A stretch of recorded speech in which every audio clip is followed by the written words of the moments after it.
1370 WOCA. Ocala.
right, 6 minutes after 9 o'clock. It doesn't get any more beautiful than this. Carol Ann Baldwin is in the studio to tell you what to do with this beautiful day. Go outside and mess with your garden. If you have a question or just want to talk to Carol Ann and chat about your garden, the phone number is 622-9622. Carol Ann is a master gardener. Good morning, Carol Ann. Good morning, Larry. How are you doing? It is a nice day, isn't it? It is. It's getting a little warm out there, but it's a nice day. Still, it looks nice from in here. Right. I'm in the air conditioning. When I got in my car said it was 83 already. It's not too bad. It's not too bad. The humidity's up there a little bit. It was starting to get warm. That's why when I posted on Facebook, I said it's getting hot outside. Come inside and tune in the radio. There you go. Yeah. And join us in the garden.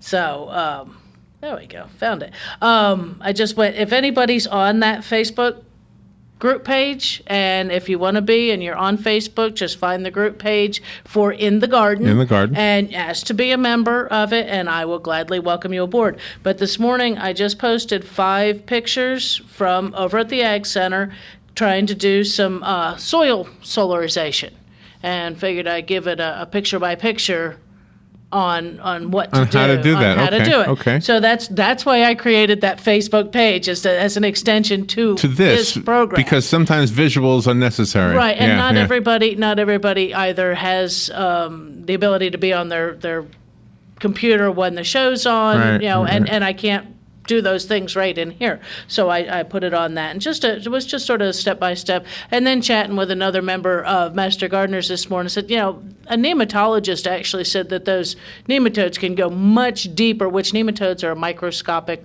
worm that do some serious damage to your vegetable plants. That they can do some, they can go much deeper than what our solarization will do. But the solarization does help with it. Plus, it helps to stop some of the weed seeds that are up there on the surface or within the surface. Plus, some of the diseases that may be present. That temperature will heat up underneath there. And other insects that may be underneath that top. Because this is only going to heat up maybe 6 to 8 inches underground if you do it right. And it does help. It's something you have to do sometimes annually. Or you might even get away with, say, every other year if you don't mind. But it's a step-by-step of, I cleaned it out, threw some soil amendment in it, raked it all smooth, watered it in. And now the only thing is with the picture of the plastic is that it's showing a 4 mil plastic. And it's not quite as clear as it could be. Because usually you want clear plastic. Everybody says, well, wouldn't black be better? But no, black does not allow the rays of sun to penetrate it. It actually just absorbs heat there at the surface, and that's it. It doesn't actually allow it to penetrate. So you want down both. Under. You want heat and light. Heat and that the UV light going through there. So if you can use clear plastic, but I was trying to find the heaviest plastic because it's got to last for 6 weeks and not break down because plastic does break down in sunlight. But that's one little small bed. That's a square foot garden. That's 16 square feet of growing area, and I pulled everything out. Last week I had posted the pictures of the nematodes. That came out of this bed. wasn't pictures of nematodes. Oh, I'm looking at it now. Boy, it took me themselves, but forever to get here. Okay. We talk about fast computers before. This was, I just had a slow moment. Okay. Oh, I see it now. Yeah. Oh, wow. Nicely done. Yeah, and then because last week I posted, where's my pictures of my nematodes? There they are. They're down a few. Yeah, it was a week ago. Some tomato plants whose roots and such were all gnarled and that, and so this is what we're going to try to hopefully correct. And you have a phone call. Let's take that call. Good morning. You're on the air with Carolyn. Thank you for calling. Yeah, good morning, good morning. Good morning. I guess that's a variation of what the old order Amish do. After they turn the soil, they go out with a wagon load of boiling water and flood irrigate with boiling water. Really? That would be a similar kind of thing, right? I don't know if that would penetrate real far, though, because you figure it's going to cool as it hits the soil. But, yeah, it would be the same kind of thing of trying to destroy weed, seed, insects. All right, have a good day. Yep, thank you. Thank you. Yeah, that's a very, very similar kind of thing. Or even in some areas where they'll leave it fallow. They'll leave it just empty. Don't let anything grow in there, and there's nothing for these things to feed on. And so you can, get a similar. Interesting. We have another phone call. Good morning. You're on the air with Carolyn. Are you there? Call ended, it says. Wow. Call ended. It's call ended. Maybe, maybe somebody was saying the same, had the same idea as that of leaving it fallow for the year to, for a season or so. But with us, because we can garden year round, this is actually our hardest time of year to garden, is these hot months of July and August. So here, if I getting this done here by the 1st of July, I've got until the middle of August for that to cook.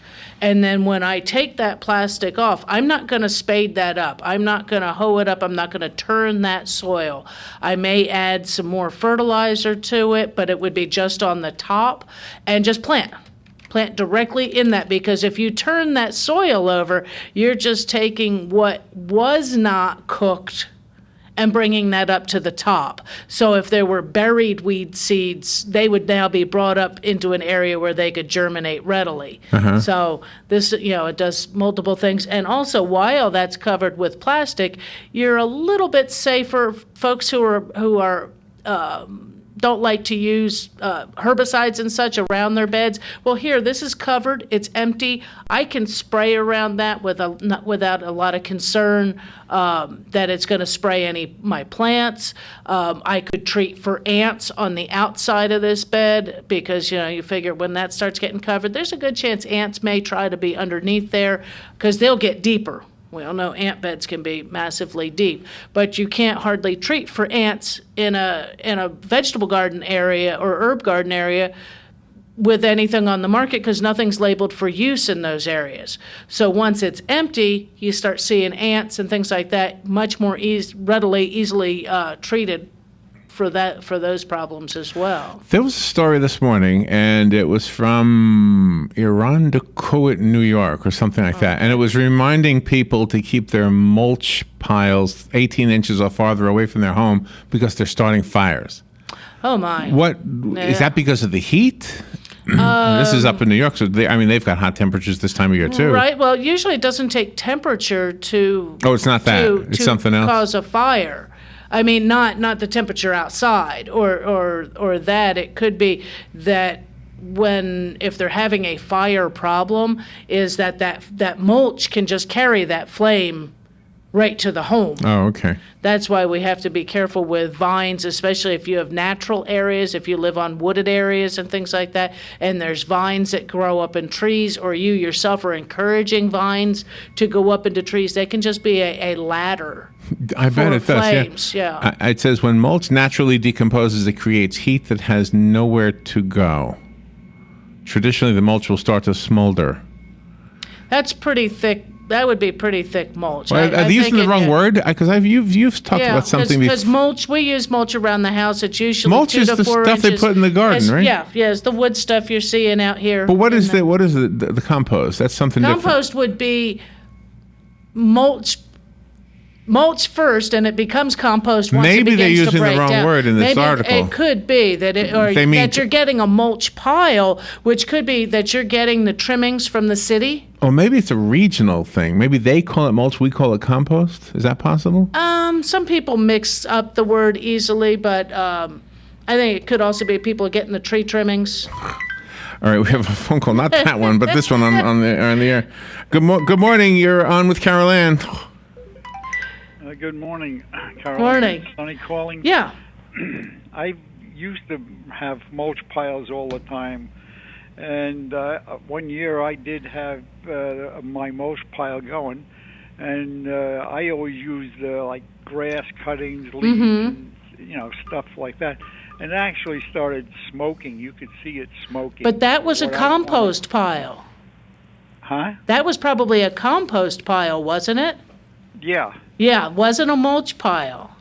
Well, But I think it might be a regional terminology. That's what I'm thinking. I'm wondering, as Larry was reading the article. Oh, sure, because a lot of times people will get the truckload of the city tree trimmings, and they'll have it piled up on their back corner of their house or something. And the next thing you know, 3 or 4 days later, you've got steam coming out. Normally it's steam. It will get up to that temperature. And normally you want that in a compost pile. You want it to get to that 120, Yes. 130 degrees, because that's what's going to break down the plant material as well as disease issues and things like that, and turn that into what? Black gold. Nice compost dirt Right. for your garden. But anyway, one of the other things with the compost is you have to turn it over at a more or less a regular interval. Yeah. And one of the other things that I've remembered with it is they require water. Yes, they A lot of do. people don't put water in there, and you'd be amazed at the temperatures that the decomposing stuff in your compost pile will create. Oh, not just that you actually put water on to help the microbes and things like that. You are regulating temperature. The turning of it is the same thing, is to bring the stuff that's not breaking down on the outer edges up into the middle of it. Just kind of like tossing a salad. We throw the dressing, the water on top, and if you just start eating it, by the time you get to the bottom, you probably don't have any dressing left. But if you take and turn it, you got it all over. Right. Well, anyway, I did experience that once where it was actually smoking, and I wound up fortunately getting the garden hose and being able to wet it down. That stopped it, but it can go. I've read about it and like that, and I'm pretty sure that if I would have left it alone, it's a possibility that we would have had a small fire there. It's possible, I suppose. If it were dry enough inside of there that it would. But yes, you do have to add moisture to your compost. And in this area, it's really beneficial too, is because if you don't, you actually get ants in them. The fire ants will get inside those. But if you keep it moist enough, and most compost piles should be kept to the point of a wrung out sponge. That's Right. about Well, what they should feel feel like. You were talking about the garden before, and you don't want to put the bug killer down, and you don't want to create ant habitat. Right. How about those ant bait products? Those can be used on the outer perimeter of a vegetable garden or herb garden, but not directly in it. So if you can tell that the ant mound is near the edge, you could put the baits on the outer perimeter of it, and then they would, they do work on that way, and it does help to get rid of them out of the middle of the garden. It does help to treat from the outside. All righty. Well, thank you, and thank you, WOCA, for the programming. Thank Have a you. good day. Thanks, Sonny. Thank you. Yep. All right, let's take a little break, and we'll be right back. The weather is brought to you by myfwc.com. Safe boating is no accident. On this Tuesday, periods of clouds and sunshine with a shower and thunderstorm or two around during the afternoon and evening hours. Today's high 89 to 93. Fair skies later tonight, low 72 to 76. More clouds and sun tomorrow with a couple of thunderstorms around, especially in the afternoon hours, high 89 to 93. Thursday, clouds and limited sun with a shower or thunderstorm, high 88 to 92. From the Florida Weather Center, I'm meteorologist Joe Lundberg. Are you in need need of custom screen printing, embroidery, or promotional items? Then look no further and come visit the brand new Legacy Team Sales. LTS is conveniently located off 17th Street next to Armstrong Homes in beautiful Ocala. We offer the best prices and highest quality products for your company, team, school, or nonprofit. Whether looking for screen printed shirts, embroidered polos, or travel team uniforms, you'll be sure to find it at Legacy Team Sales. Come visit our new 27,000 square foot facility. Our friendly and knowledgeable sales staff will assist you in every part of your custom purchase. LTS carries the hottest brands in the industry like Under Armour, Russell, Mizuno, Asics, Badger Sports, Gildan, Pacific, Ogio, and many more. At LTS, screen printing embroidery is done in-house and we guarantee customer satisfaction. Stop by, give us a call, or check us out on the web at shoplts.com. Remember the name, LTS. Have you heard of Hyperdirectory? When looking for local businesses, go to hyper.directory. No need for www, no need for .com, just hyper.directory. Connecting customers to local companies when it matters most. Hyperdirectory is your local business directory partnered with the Ocala Chamber and Economic Partnership to bring you trusted local businesses. Keeping Ocala local. Use hyper.directory. No www, not even .com, just hyper.directory. Connecting customers to businesses when it matters most. Here's what you may have missed on the John Tesh Radio Show. Place the back of your hand on the ground. If you can't hold it for 5 seconds, it's too hot for your dog to walk on. Good skin bacteria can improve our appearance, apparently, and relieve conditions like acne and psoriasis. Women want men who are willing to open up and share themselves. So include some action photos that show off your passions. Shots of you hiking, playing piano, playing softball with your buddies. Intelligence for your life on the John Tesh Radio Show. Don't miss this stuff. Putting the local back into radio. 24 hours a day, 365 days a year. WOCA News. Variety. Information. Now. Keep your arms and legs on the inside at all times. If you want to avoid getting ripped off and put more money in your pocket, then join me, Clark Howard, every weeknight at 6, right here on WOCA, The Source. All right, 22 minutes after 9 o'clock. Carol Ann Baldwin is here. We are 22 minutes into the 1-hour show that Carol Ann does every Tuesday. If you would like to call in, please do so. The number is 622-9622. It does not have to be a question. You can just call and chat about your garden. Right. It's fun, Give us listening to that give stuff. us your ideas on what you've been doing. As I was saying, this being just about July, and our hardest time to actually grow in the garden. It's just with the heat, the rain, the humidity. It's hard. Most plants just don't like that weather. We don't like to go out in it too much. So right now you might be harvesting out. Your cherry tomatoes are still going. If the stink bugs aren't getting your Roma tomatoes, they're probably doing okay. But they're starting to piddle out. What does a stink bug look like? Let me look it up. Look them up. Leaf-footed stink bug. You'll I might have find seen one the other day. There's a couple of different varieties because some of them are predatory that they'll actually eat other it was insects. a freaky looking bug on my. Yeah, and they fly. Oh, I've seen this, but this is Yeah. not what I saw. Gosh, I wonder what it was I saw. You probably saw one of the relatives of it. A relative? If you look up images of Do they stink when you bug- kill them? Is Yeah, that why they smash them? Yeah, if you smash them, they smell. But those kind of things, just trying to get through the disease and all of that. Good time if you're not going to solarize. It is a good time again to do your planning for the fall garden because you're going to start all over in mid-August, 1st of September, with all brand new tomatoes, all brand new cucumbers. If you can keep your peppers going here in the summertime, if they're not having a problem, you can put you can keep them or put new peppers in here this fall. Think about new green beans. I don't know if I said squash, and then we're also preparing down the road, and I know we go through this every change of season. In January, I'm talking about spring and summer. Here it is just about July, and I'm talking December, that you're putting your thought into what do you want to do with your broccoli and cabbage and cauliflower, and those kind of things, and rotation in your garden. The solarization helps somewhat if you have a small area and that you can't rotate too much in a bed like that, but because that's going to help with disease. Though you need to put in a lot of compost, a lot of nutrition each change of season, because each of these plants will take up their own amount of food and quite a bit of it at that in a small area. So nice time to get prepared for next year, get it raked out. Don't let it, if you have just rows or even a raised bed, don't let it get full of weeds between non-planting and planting time. One, you'll have double the work, and then you'll have weeds that you'll battle the whole next season. If you go out and keep that weeded, you don't have to go out and keep tilling it, but just keep it weeded even during this time of year when you don't have anything in there. You will have fewer weeds in the fall. Then again, fewer weeds in the spring. Same kind of thing. Eventually, too, you just don't have a whole lot of weeds as an issue. Do you know how Facebook will send you a memory? Like here's something that you posted 2 years ago before. Right. So it gave me a memory from last year, 2 years ago. I don't remember, and it showed me.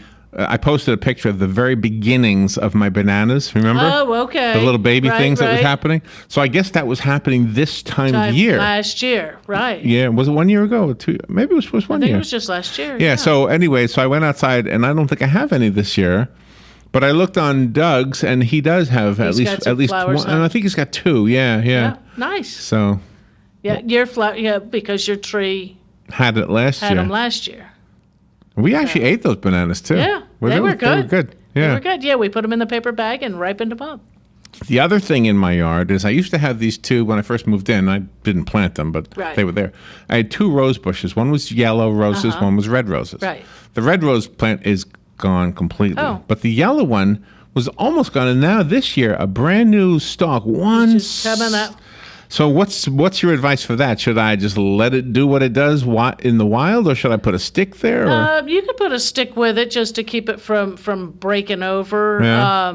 You might even take and it's hard to say, pick a height and snip it off at an angle and get it to push out more Oh, it'll do growth that? out of there. Yeah. Oh, really? Yeah. If you look at the sides of the rose bush stem, besides the thorns that are there, you'll see like a little nub, and those are little growth points. And if you cut that at an angle near that, Above it? above it. Okay. Yeah, don't cut below it because you'll cut it off. Okay. Cut it above it. That'll force out new growth. And you figure out which side it's on. That's the side that the new growth will Oh, come really? out So I'll start to have a fork. right. Oh, really? So. Huh. It'll bring the height down as But I well have as to cut it at an encouraging angle, more. huh? Yeah, cutting them at the angle does. And what about the piece that I cut off? Can I You plant could go that? ahead, I would go ahead and stick it in the ground. It may or may not root. It might. Yeah, I mean, if you want to get fancy, it would be cutting it and bringing it in the house and using rootone and things like that. If you just want to What be, is that? a rootone's like a rooting hormone. Okay. That helps a plant create roots. What does a rooting hormone sound like? I have no idea. Probably like a pig. How does a rooting hormone anyway? Rah, rah. I guess. Sorry, I knew it was a joke. there. there's By the way, the bug that I saw on my screen was, Right. I guess, a leaf-footed bug. Yeah. I found a leaf-footed picture. stink bug. Yep. It doesn't say the word Doesn't stink. say- okay, leaf-footed It's bug. a Coriidae, Coreidae, Coriidae. That's its family.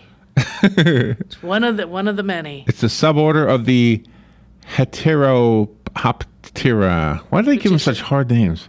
It's because it's botanical. Yeah. Yeah, the scientific names. I guess not botanical. It's scientific. It's not a plant. It's a bug. It's a herpa thing, right? Yeah. Herpetology. No, Who studies bugs? entomology. Entomology. Entomology type thing. An entomological. And that's it. Use big words, impress people. Go to bugguide.com, by the way, if you want to find it. There you go. Bug Guide. There's a Yeah. website for everything, isn't there? Exactly. There is. If you want to find it, just get a couple keywords going and What you is will find it. what was the app we talked about one time? You could take a picture of it and it would know it. It would know. The plant there one? was a plant yeah, app. there's a plant one, and I can't remember because I haven't tried it. Because I'm thinking, How does it know? Yeah. Yeah, how does it? Well, it's got quite an encyclopedia of plants. It's amazing, sure. isn't it? But it's one of those kind of things that the professionals are hooked up, I guess. Yeah. Well, no, amateurs get to use those things. Get to use it, but I'm Professionals saying don't need them. professionals put them together. Oh, right. Kind of Hopefully. thing. That hopefully. here's your encyclopedia. But see, on maybe here. it could be wrong. Like my GPS is often wrong. So it might tell me it's a That's stink bug right. and it's really a collie. I hope not. could be that wrong. All right, let's take a little break. We've got a half hour left in this show. If you want to call Carol Ann Baldwin, the number is 622-9622. We're talking about gardens, lawns, mulch, compost, bugs, You name it. Anything else. We'll be right back. Fox News Radio, I'm Lillian Wu. Those 401ks could recover some losses today. Dow futures up, meaning the first possible gains for the market since Britain voted to leave the EU. Leaders meeting in Brussels as the president of the European Commission urged Britain to pull the trigger on an exit procedure, after which he said negotiations can begin on a future relationship. Officials in London want tariff-free trade while throwing off EU controls on everything from immigration to fishing waters. Those talks could take months to complete, and the realization of that calming the financial markets. Fox Radio's Alistair Wanklin, golf's #1 player, not going to the Olympics because of the Zika virus, which has been linked to birth defects. 28-year-old Australian Jason Day saying he's pulling out because while the risk is slight, it's not one he's willing to take as he plans to have more children. And the most successful college basketball coach in history, Pat Summitt, passed away at 64. Fox News, we report, you decide.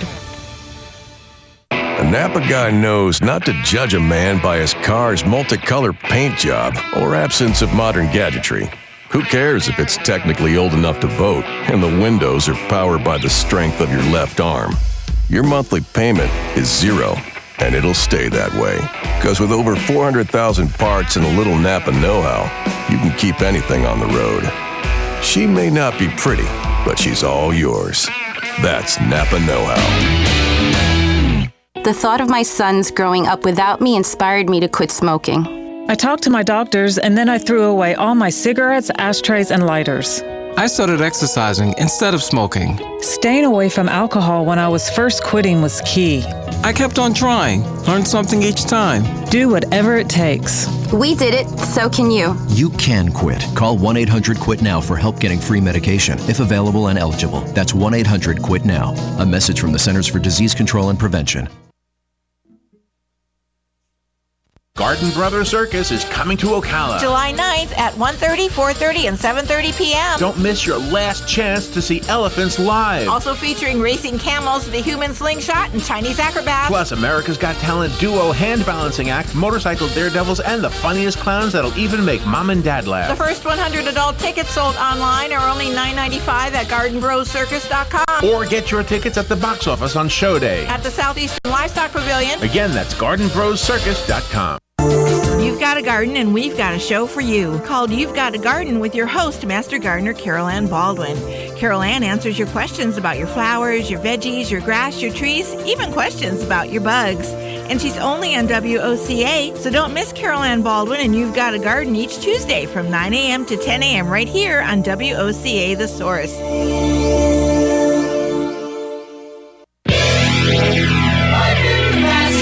Hi, this is Vanessa Lane Jennings with the Jennings Law Firm, located here in beautiful Ocala. Join me every single Friday at 10:30 for Legal Lane. We'll be discussing various legal topics such as family law, criminal law, contracts, and much more. So this is your chance to call in with your legal questions and have them answered. That's every Friday, 10:30, right here, WOCA The Source.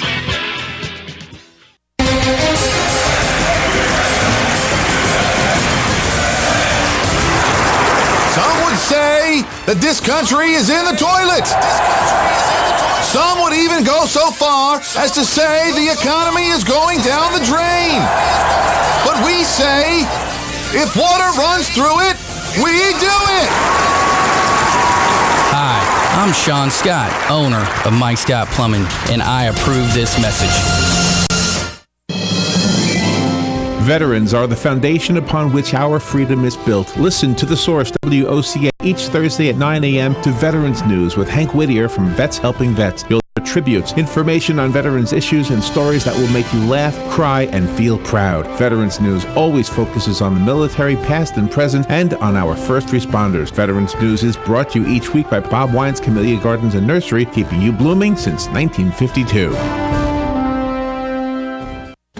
Need a mailbox rental but need more information? Remember Personal Service Center, 789-6683. How does $10 a month sound with just a 3-month commitment? Remember Personal Service Center, 789-6683. Mention WOCA and the setup fee is waived. Personal Service Center will email or text notifications to you when your packages arrive. Even scan mail so you never actually have to pick it up. Now that's service. Personal Service Center, 789-6683. Located on the corner of Northeast 25th Avenue and 24th Street, Ocala. Look for the yellow signs.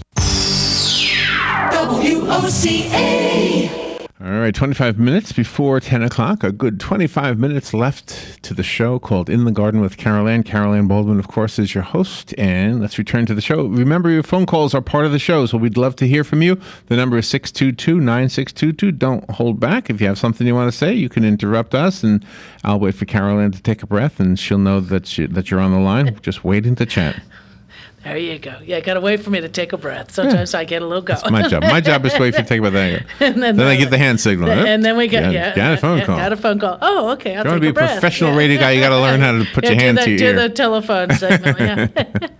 If you can't do the telephone signal, that's it. You're out, yeah. So have you ever, this is kind of a question more about the line of work you do, because you're also at Lowe's, and people know that you're kind of probably the go-to person there.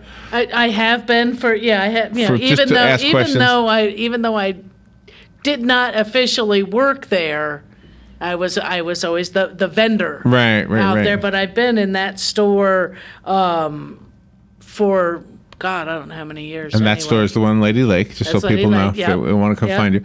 So I have a question for you. Since you've done it for so long, and since a lot of people move to the Lady Lake area from elsewhere, usually from another part of the country. Sure, yeah. A lot of times it is other parts of the state, though. It's you'd be surprised at how many people I've met who are living in the villages that are, actually just from other places. Just moved from Orlando or something? Okay. So, but the question is, have you had somebody who, when you first met them maybe 5-10 years ago, they were like me. They had no clue what to do. Novice. But they've retired and they said, you know what, I've always wanted this to be part of my life. And now they're like almost like master gardeners with their knowledge. With some of them, I don't. Well, I think some of them had some gardening knowledge, but not of Florida.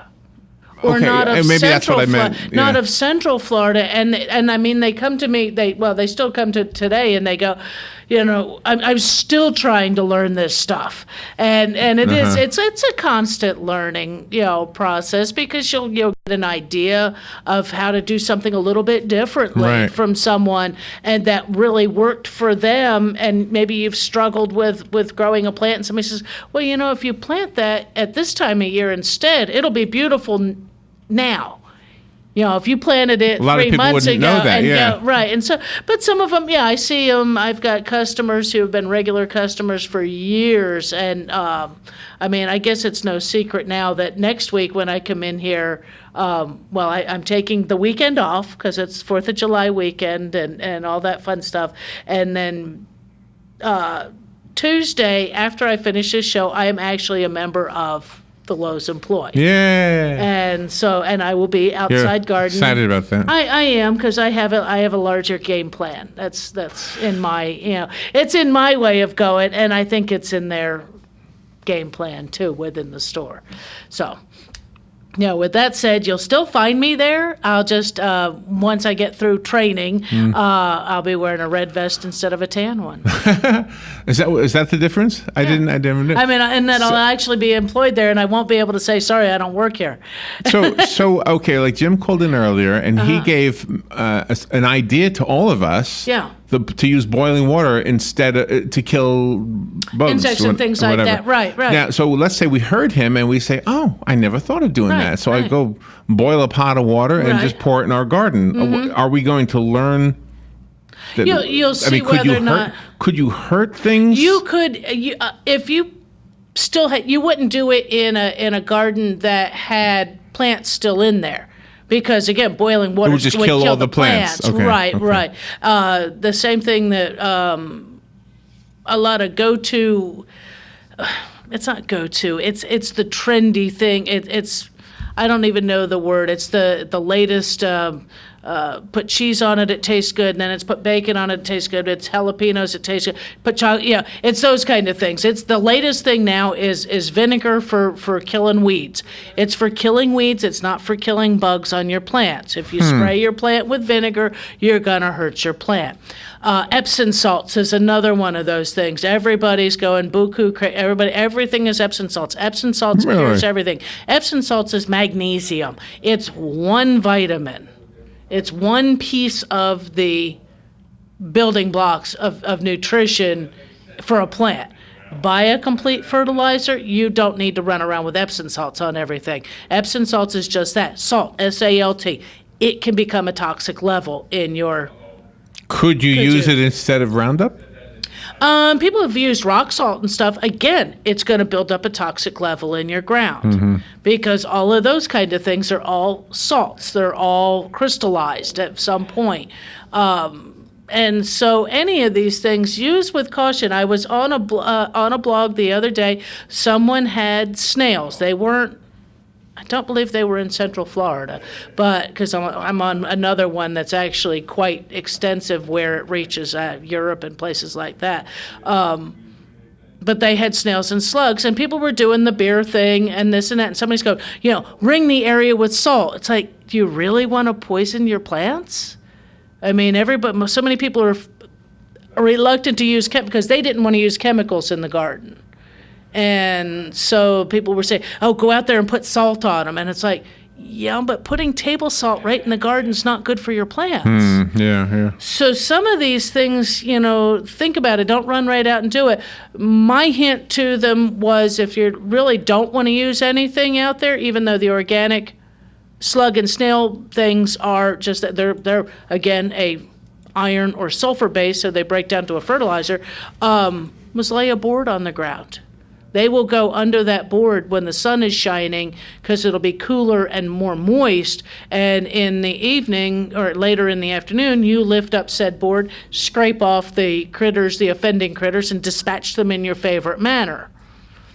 You can either squish them, you could turn that board over and sprinkle your salt right on that slug if you want to watch them dry up and die.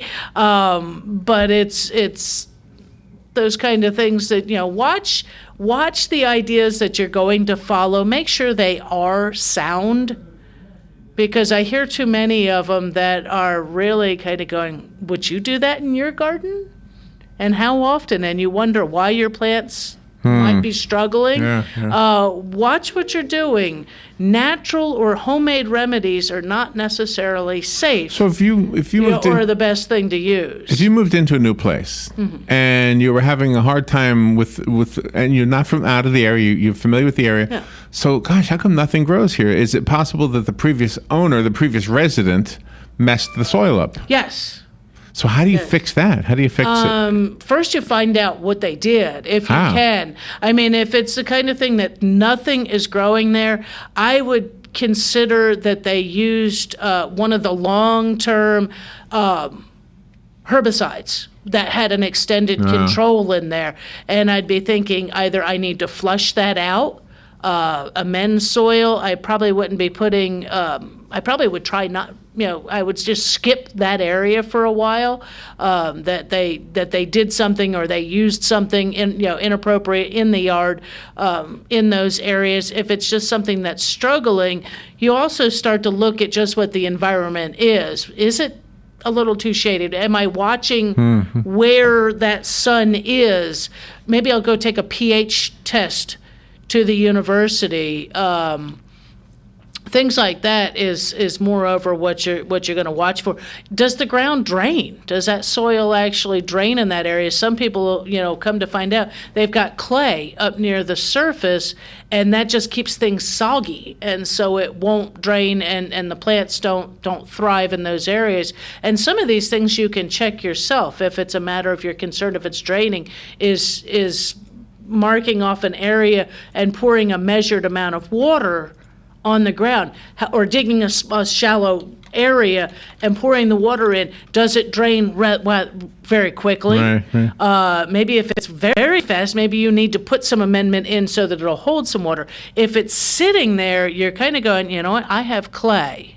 under there, and I need to do something to break that up and rid that, make that more porous of ground. And so you'd be looking at that. But if it's the area where you just come walking in and you go, oh, look, that area there it has nothing growing there.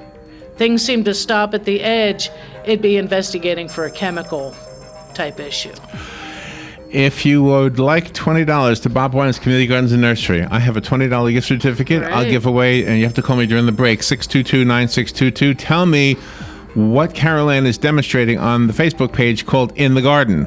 There you go. To help control nematodes. What is the process called that she's demonstrating with a series of photographs? You'll get $20 to Bob Wines if you tell me. We'll be right back. The weather is brought to you by myfwc.com. Safe boating is no accident. On this Tuesday, periods of clouds and sunshine with a shower and thunderstorm or two around during the afternoon and evening hours. Today's high 89 to 93. Fair skies later tonight, low 72 to 76. More clouds and sun tomorrow with a couple of thunderstorms around, especially in the afternoon hours, high 89 to 93. Thursday, clouds and limited sun with a shower or thunderstorm, high 88 to 92. From the Florida Weather Center, I'm meteorologist Joe Lundberg. We're saving thousands with Robert Palmer. So rule number one is always shop around. Always shop around. If you're trying to get a mortgage, if you're trying to get the best credit card, if you're looking at student loans, cell phone bills, you name it, rule number one is always shop around. Always shop around. That's rule number one, just one more vital part of fighting back to stop being a financial zombie. Yes, you can take the mystery out of the complicated world of finances. Take charge when it comes to your money. Listen in on The Source, 96.3 FM and 1370 AM, Saturdays at 12:05. That was the sound of a tree falling. It could be your tree. You're going to have it trimmed, but never got around to calling Pride Tree Service. It could have fallen in a field, and now all you have to do is call Pride Tree Service, and they'll have it quickly out of the way for a great price. But don't wait until the tree falls. It may not fall in the field. It may hit your car, your house, or worse. So call Pride Tree Service today and avoid all those headaches before they happen. Pride Tree Service, 572-2510. That's 572-2510. The 47th Annual God and Country Day is the Independence Day Family Festival, brought to you by the Ocala JCs. Come on July 4th at Highway 27th and 80 to treat yourself to some live entertainment, art and craft vendors, great food, pony rides, and more. Plus, of course, an outstanding fireworks show. The fun starts at noon and ends when the fireworks do. The 47th Annual God and Country Day. Check out the website, ocalagodandcountry.com. Come celebrate being an American. Hey, Matt, I know Sunrise Automotive does auto stuff, but I need some tires for my truck. Can you recommend someone? Yes, I can. We do that. No, I mean, I need them installed and balanced and all that. Yep, we do that. Well, my son needed his windows tinted. Yep, we do that. I need my seat replaced. Yep, we do that too. I need a new roof line, a new spoiler, and a new truck. Yep, we can even do that too. Okay, I get it. I suppose you can also do a radio show too. Well, as a matter of fact, join me, Matt Gibbs from Sunrise Automotive, every Tuesday at 10 for auto repair with personal care right here on The Source. All right, 12 minutes before 10 o'clock. Matt will be on in about 17 minutes. There we go. So right now, though, Carol Ann is here, Carol Ann Baldwin. The answer to the question was solarization. Right. And that is the process to use the sun to kill the nematodes and the other insects. Nematodes and other pests or disease or weeds. And how long do you keep the plastic in place? 6 weeks. 6 weeks, okay. 6 weeks, yeah. That's it. And that becomes the hard part, is trying to find, and it really, excuse me, should be clear plastic. And, you don't want to necessarily put multiple layers on it, because we always say, that real thin stuff, I don't know if it'll last 6 weeks, and then you're sitting there trying to get little bits of plastic out of your garden. Yeah, really. So the picture you show, it's called Husky. It's a Husky brand. Right. Plastic sheeting. And that one's 4 mil thick. And it's a little bit opaque. Is it designed for that? No, this is actually, you find it in the paint department in most, in your big box stores and such. And this one was 3 feet wide, so that was kind of got the width I wanted to work, even though I really need 4 feet. Mm-hmm. It's either you find 3 feet or you get like 9 feet. And wow. So then I'm cutting off 5 feet of it, but I could get 2 pieces out of something that size usually, because my beds are 4 feet wide. So I could have done with that. But if you're, make sure that you're looking for sheeting, I guess was what I was saying. And the 4 mil was about the thickest I could find. And even that will probably, well, we'll see. I'll put some pictures of that when it's time to take that off, and I'll be, ready to plant and ready to go. If you're not, and you'll see also on those pictures, that the irrigation tubing and things are still sitting there. Well, because part of it's clamped down on one end, so I can't get that out of there. But I turned it off. Those have little off switches on those risers. Really? So I can turn them off. They're just laying there. They won't be sitting there putting water out, even if some more of that garden is sprinkling or needing to sprinkle, because that's attached to a longer line that's connected to container gardens and things like that. One other thing, and I didn't want to forget, I actually just remembered it, so I had forgotten. Coming up September the 10th, I believe, is a Saturday, will be the Master Gardener Vegetable Garden Expo. Again this year. I'm double checking the date here. June, July, August, September 10, yes. Vegetable Garden Expo over at the Ag Center. This is a small one. This is not the big Master Gardener plant, Spring Festival, and it's not one of the Master Gardener plant sales. This is one that's strictly aimed at vegetables, herbs, edibles, fruit trees, fruit plants, and things like that, where we bring a few vendors in, but it's more of an educational program for the homeowner, for the small gardener, somebody looking to get into it. Maybe you've never done a fall vegetable garden. Maybe you're new to the area and just got your garden together this spring, and you'll be ready to go for the fall. So that's coming up here, 10th of September, and I'll give you a better time frame, but I want to say it's like from 8 to 1. We try to do it early because September can be pretty hot as well and can still have afternoon showers.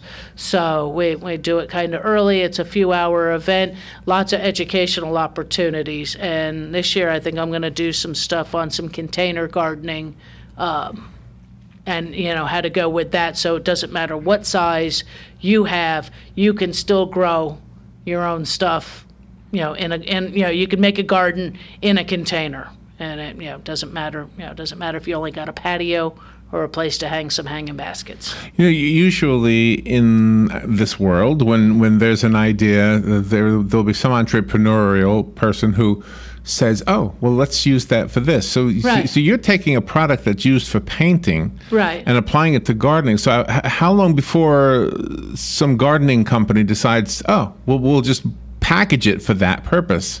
Actually, research has been done on different ones that work in a similar way, where there's like black plastic mulch, but it's done as a black plastic, not allowing those UV rays, but it is still a plastic that you would cut a hole in to plant, and would tuck in. Strawberry growers use black plastic.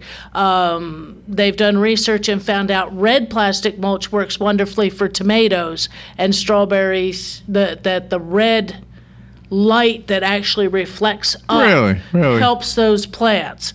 How much of a difference? It's to me, it's hard to say. I'm sure their research probably showed a 10 or 15% increase in yield or quality of plant, but you're holding down the weeds, you're controlling moisture, et cetera. But these things can be bought on the market.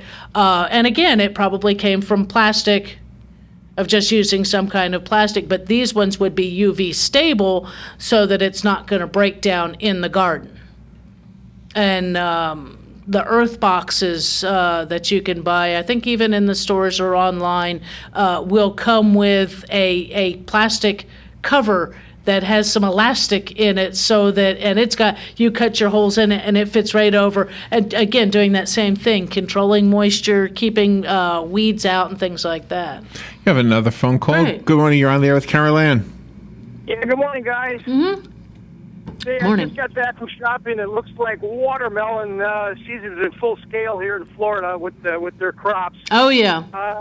Do you have any little secret on how to get a good one besides thumping it? And I guess, do I say look for kind of a yellow where it laid on the ground, a big area of yellow? Is that right? Right. That's about the only way I know. And I was doing pretty good on getting Florida melons, and I was getting them nice and ripe. And then when I went, the last melon I bought, or second to last melon I bought, was actually a Georgia watermelon. And when I got it home, it wasn't ripe.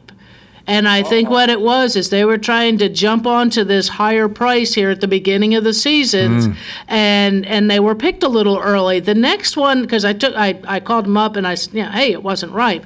Get another one. And it was better, but it wasn't quite as good as those first 3 Florida watermelons. Oh, really? Yeah. So pay attention to where you're getting them. You can buy the biggest watermelon you can pick up for about $5.98 at Walmart, and that's another question. Does weight have anything to do with it? I mean, a heavy watermelon would be full of water, and is that supposed to be like good? I would think that the heavier that they are based on their size would say that they are more ripe. I know that with citrus at the end of the season, when you're picking off your trees or you're getting fruit from somebody, if they're nice and heavy, you know that they haven't begun to dry out. So I'm guessing too that if it's nice and heavy, it's going to be a nice ripe fruit as well. I don't necessarily go for the big ones. I've gotten spoiled. I really like seedless watermelons. 'Cause then when I cut them up and I throw them in a box, I don't have to sit there and pick seeds. Right. Yeah. Well, I love my watermelon, and I'm glad that they're healthy for you because I like eating a lot of them. Oh, yeah. My husband and I can go through one in about 2 days. One of the regular, I always call them a smaller seedless watermelon, and we can go through one in about 2 days. So. Okay, well, happy Watermelon Day. All right, thank you. Bye now. Bye-bye. Yeah, I'm gonna have to get another one. I've got put off when I got that one that wasn't ripe, but I'm thinking I'm gonna hit some of the roadside stands and go cut it. I have no problem taking home 2 halves of a watermelon if it's ripe. But if you cut, and it's not ripe, it's not going to ripen sitting there on the back of his truck. Oh, it won't? Not as far as I know. Oh, they only ripen on the vine? Yeah. Oh, I didn't know that. And do they ripen? Oh, I guess not. If you cut them open, they won't ripen. It's not going to ripen any further. So I want a ripe one. Oh. My husband said years ago they used to do a process what they called plugging, in which they would take a sharp knife and cut a square out of the middle of the watermelon. They'd cut that rind and cut it deep in there and pull that plug out, and that you could see that was ripe. And so you said, okay, I want that watermelon. He'd poke that back in there, put a piece of duct tape over it, and home you would carry your watermelon. Really? And that way you weren't cutting that whole melon open and then trying to juggle 2 halves to get it home. It was just a small square cut out of the center of it, lifted out, and it was a plug. The best thing that ever happened to watermelon was refrigeration. Doesn't a cold watermelon? Cold watermelon is very refreshing, really but I'll eat them even. Because I they're don't still want cool. them hot. They're I don't still want it cool. hot out of the field, but once it's cool, or throwing it in a cooler and covering it with ice, and Do watermelons attract snakes? Not as far as I know. They'll attack raccoons. Oh, really? Because raccoons like watermelons too. And they come out and eat them? And they'll come out and eat them. Yes, one time growing some at home, my husband watching this nice big Charleston Gray watermelon just ripening, just waiting on that watermelon, massive watermelon, just waiting for that thing to get ripe. And then one day he walks out in the garden and roll it over, and there was nothing in it. Raccoons had gotten a hole in the bottom of it and ate the whole thing out of the middle of it. Kind of going, that stinker. Nobody likes that, but it's still kind it was kind of neat anyhow. It's kind of like the iguanas down in Miami. Everybody hates them, but I love them. It's like, that's so cool. They might be cool, but see animals like that. Wait till it freezes and let them drop out of trees. They drop out of trees. Yeah. Watch out for this 40-pound iguana coming down. So when I was a kid, I was picking watermelons. I think I did it one day. Yeah. and I saw so many snakes. Oh, really? That's what I was asking. Do watermelons attract snakes? And it could be because of that they sit there in a lot of cover when they're growing, or maybe the water they use, and the rodents that are attracted to those areas too. Because again, if a raccoon's going to like it, the little mouse and rat's going to like it as well. So. It could be a matter of, it's just good feeding grounds, too. Now I want some watermelon. Now you want some watermelon. Yeah, I may have to get one myself. By the way, I have another $20 gift certificate to Bob Wine's. Great. I'm looking at Carol Ann's page called In the Garden on Facebook. There's no comments under the solarization post. The first person who puts a comment gets the $20. I'll see your name. I'll announce it, but you got 40 seconds to do this. Yeah, you don't got too much. You got 30 seconds, actually. 30 seconds. So go to Facebook, In the Garden, leave a comment, and you've got $20 to Bob Wine's Community Gardens and Nursery.